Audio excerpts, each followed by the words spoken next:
Hello दोस्तों, नमस्ते, प्रणाम। मैं आप लोग से हाथ जोड़ के निवेदन करती हूँ कि आप लोग जहाँ भी होंगे अच्छे होंगे, कुशल मंगल से होंगे। तो आप लोग के बीच में मैं भी एक गीत नोक झोंक पति पत्नी के बीच का नोक झोंक गीत पेश करने जा रही हूँ। कैसा लगेगा कमेंट करके बताना और लाइक सब्सक्राइब भी करिएगा। जैसा भी होगा वैसे लोग आप लोग कमेंट में बताइएगा। तो चलिए मैं आप लोग को नोक झोंक गीत सुना रही हूँ, छोटी सी। कैसा लगेगा कमेंट में बताना। पत्नी अपने पति से क्या कह रही है। तुहरे बहिना के जनमल बेटवा पिया ले जा बधवा पियाना।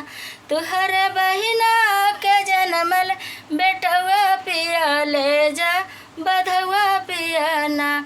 तुहरे बहिना के जनमल बेटवा पिया ले जा बधवा पियाना।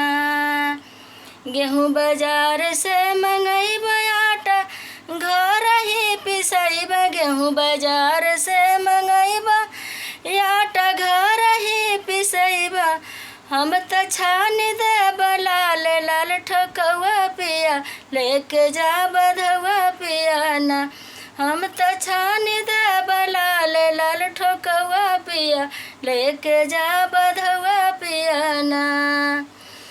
तुहरे बहिना का जनमल बेटवा पिया लेके जा बधवा पियाना।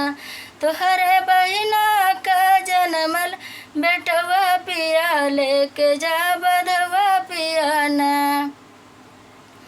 सोना बाजार से मंगौबा सोनरा घर ही बोलैबा। सोना बाजार से मंगैबा सोनरा घर ही बोलैबा।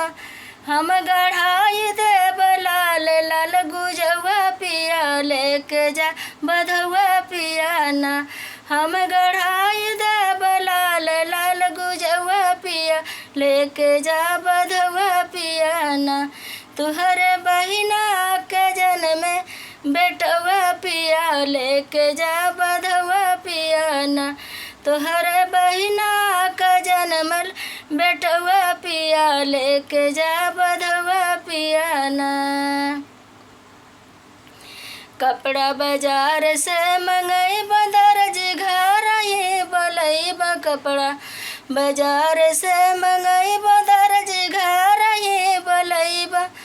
हम सियाई देब सूट बूट झुलवा पिया लेके जा बधवा पियाना। हम सियाई देब सूट बूट झुलवा पिया लेके जा बधवा पियाना। तुहरे बहिना के जनमे बेटवा पिया लेके जा बधवा पियाना। तुहरे बहिना के जनमल बेटवा पिया लेके जा बधवा पियाना।